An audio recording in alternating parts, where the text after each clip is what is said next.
बिस्मिल्लाहिर्रहमानिर्रहीम। अस्सलाम वालेकुम दोस्तों, उम्मीद है आप सब खैरियत से होंगे और अल्लाह पाक की रहमतों में होंगे।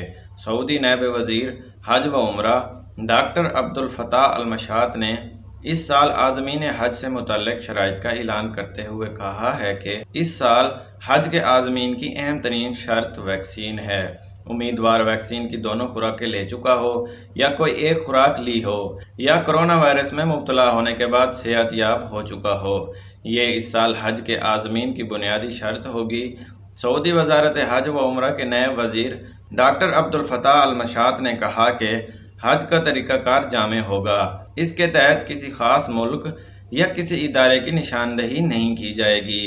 उन्होंने मज़ीद कहा कि वजारत हज व उम्रा मुतल्लिक़ा इदारों की शिराकत से हाजियों की सलामती को यकीनी बनाने वाले तमाम कवायद व ज़वाबित, इंतज़ामात व इक़दामात तरतीब दे रही है। उन्होंने ज़राए इबलाग में गर्दिश करने वाले इस दावे की तरदीद की जिसमें कहा जा रहा था कि इस साल 60,000 अफराद को हज की इजाज़त दी जाएगी। नायब वज़ीर हज ने कहा कि अभी तक इस साल आज़मीन हज की बाकायदा तादाद मुतय्यन नहीं की गई है और ना ही इसका ऐलान हुआ है। हज स्कीमें तैयार की जा रही हैं, मुकम्मल होने पर हाजियों की तादाद का ऐलान भी कर दिया जाएगा। तो दोस्तों, ये थी सऊदी अरब से हज के हवाले से एक नई अपडेट। अल्लाह पाक से दुआ है कि मुझे और आप सबको ये फ़रीज़ा हज अदा करने की तौफ़ीक अता फ़रमाए। इसी के साथ इजाज़त दीजिए। देखते रहिए ऑनलाइन सर्विसेज।